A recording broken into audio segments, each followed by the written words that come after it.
What's up, Broncos Country? It just happened, folks. The Denver Broncos just made a master move that nobody expected, and that could completely turn the game around in the playoffs. And it's not just me saying this, it's Mike Kliss, the guy who knows everything that goes down in Broncos Country before anyone else. While you were at work or enjoying your weekend, our team secured a player that several NFL teams had their eyes on. A guy who plays like he's a human pinball ricocheting through the opposing defense. A warrior who came from nowhere without a scholarship and dominated the SEC. That's right, the most brutal conference in college football. Want to know who this guy is and why this signing is genius? Then stick with me, because there's a detail about Sean Payton playing 4D chess that's going to blow your mind. Let me tell you something. I woke up today and saw my phone blowing up with notifications. I thought it was some injury. You know how it is. We always get that sinking feeling when we see the Broncos' name in breaking news. But no, my friends, it was something much better. The Broncos secured Cody Schrader, a running back that many teams wanted, according to Mike Kliss himself. And when Kliss speaks, we listen. The guy doesn't do clickbait, doesn't make up stories. He is the source. So who the hell is Cody Schrader? I'm going to tell you, and you won't believe it. This guy entered the University of Missouri without a scholarship. Just imagine. While other players arrived with guaranteed million-dollar contracts, sponsorships, and spotlights, Schrader entered through the back door. Like that movie character nobody gives anything to and then becomes a hero. And you know what he did? He led the entire SEC in rushing yards. That's right. The SEC, where Alabama, Georgia, LSU, Tennessee play, all those monsters we see dominating the NFL every year. He didn't play at Boise State, no. He played against elite talent, against defenses that send players to the first round of the draft every single year. And he crushed it. When I saw his highlights, man, the first thing I thought was, this dude is the Cam Akers of Missouri. That insane energy, that style of never giving up on a play, of always looking for one more yard, one more blocker, one more impossible cut. Schrader is one of those guys you put on the team, and suddenly everyone plays more motivated. Now comes the part that got me even more excited. Chris Abrams-Drain, our cornerback who also came from Missouri, was the first to retweet the news with that pride of, "That's us." Drew Lock, who's also from there, was celebrating. There's a brotherhood between these Missouri guys that's awesome to see, but check out Sean Payton's genius move. Where did Schrader spend most of this season? On the Jacksonville Jaguars practice squad. And who are we playing next week? Jacksonville Jaguars. Got it? Schrader is going to know the Jaguars' running system inside and out, and how they plan to attack our defense. Vance Joseph and Sean Payton are going to sit down with this guy and extract every detail, what the running checks are, what Trevor Lawrence likes to do on short third downs, how Travis Etienne prefers to run, whether it's outside zone, inside zone, draw plays, everything. That's why Demetrius Harvey, one of the best reporters covering the Jaguars, tweeted that eyes emoji as soon as the news broke. He knows that Payton is playing chess while other coaches are playing checkers. And there's more. Travis Etienne, their starting running back, just had surgery and will miss the game. So the Jaguars are going to be improvising in the backfield, and we're going to have insider information on how to exploit that. Man, this is brilliant. Now you must be wondering, but if Schrader is that good, why isn't he a starter on some team? Good question. And the answer will make you appreciate this signing even more. Kyle Shanahan, head coach of the San Francisco 49ers, said he fell in love with Schrader and his work ethic. Kyle Juszczyk, the 49ers fullback, came out publicly to say that Schrader has exactly the profile they wanted on the team. The problem?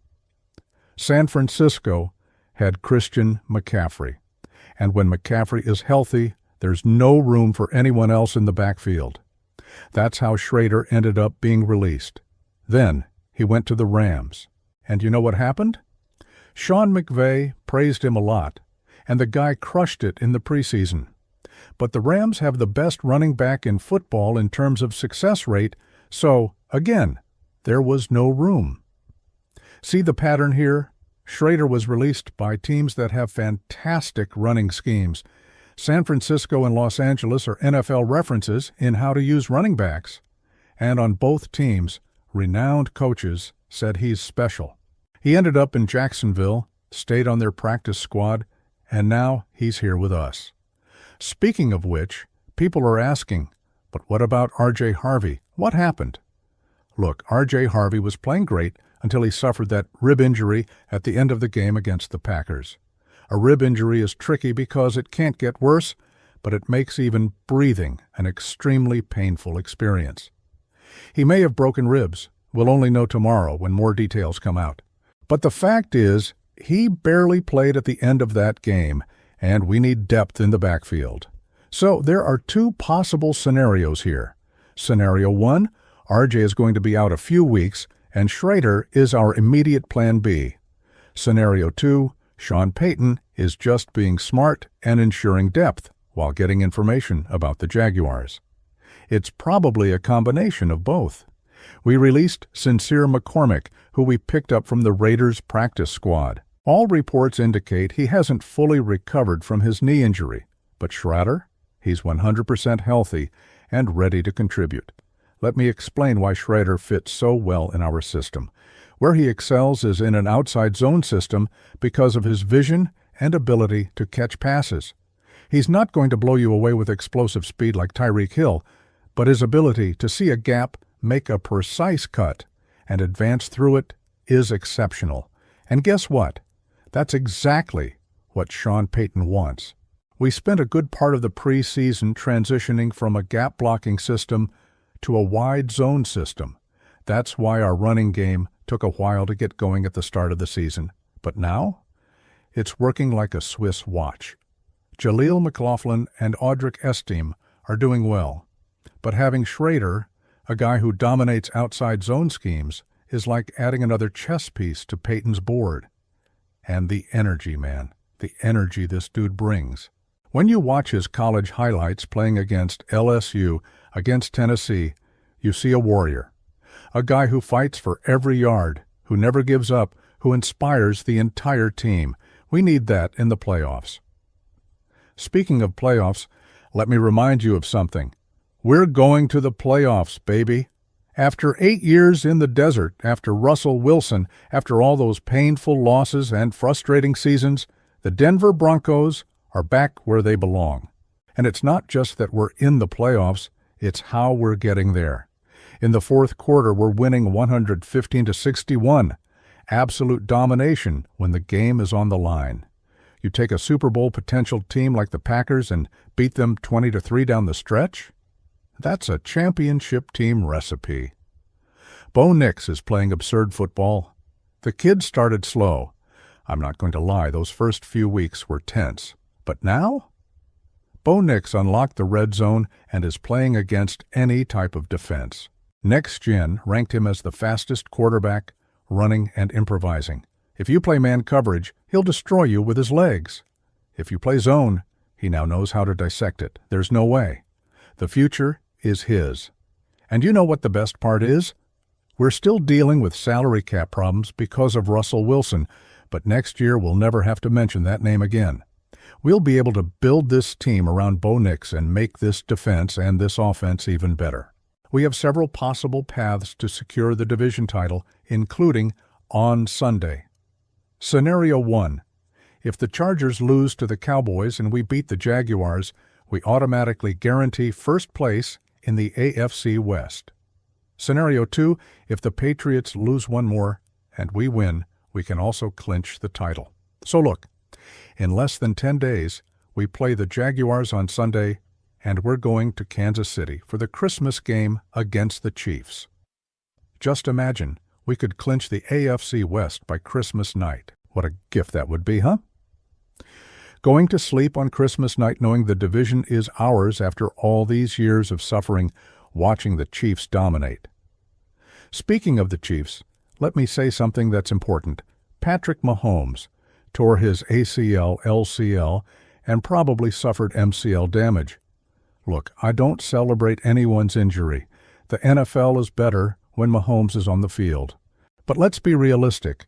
Carson Wentz suffered the same injury, missed the first 2 weeks of the following season, and was never the same.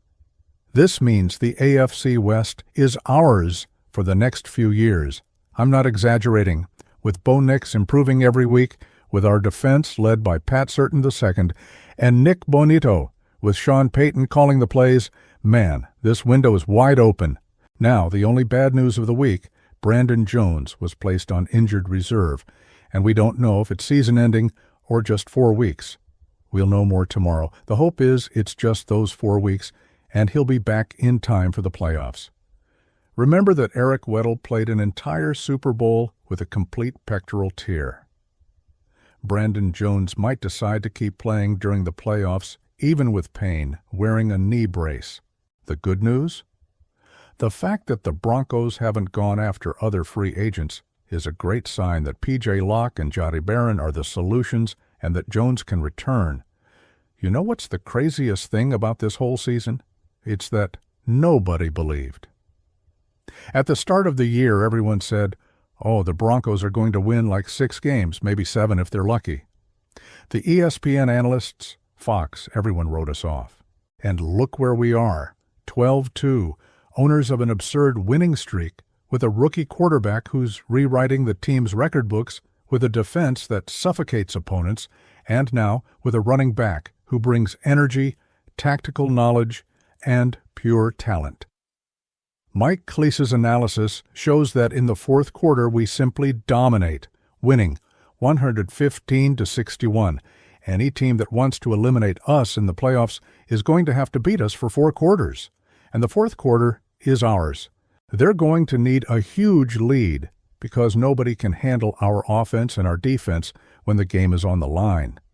The signing of Cody Schrader is just another piece of this giant puzzle that Sean Payton and George Payton are putting together. Every move has a purpose. Every decision is thought out 5 steps ahead. And you know what I think. I think this is just the beginning. The division is now ours, and the rest of the AFC better get used to it. Bo Nix is going to dominate this league for the next 10 years. Pat Certain, too, is going to win more Defensive Player of the Year awards. Nick Bonito is going to keep being a nightmare for opposing quarterbacks. Cortland Sutton, Marvin Mims Jr., Troy Franklin. Man, this team has everything. And now it has Cody Schrader, too. The human pinball from the SEC that nobody gave anything to. The guy that Kyle Shanahan and Sean McVay loved. The guy who's going to give us information about the Jaguars next week. The guy who could be our perfect plan B if R.J. Harvey needs time to recover. Do you think this signing is the 4D chess move everyone's talking about? Or do you think there's something even bigger happening behind the scenes in Broncos Country? Leave it in the comments because I want to know what you're thinking.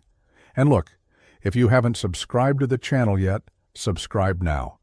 Because this season is just beginning and I'm going to cover every move, every game, every win that takes us back to glory. The Denver Broncos are back, baby! Go Broncos! Share this video with every Broncos fan you know. Tag that friend who doubted us at the start of the season. Send it to the family group. Spread the word. The Broncos are back.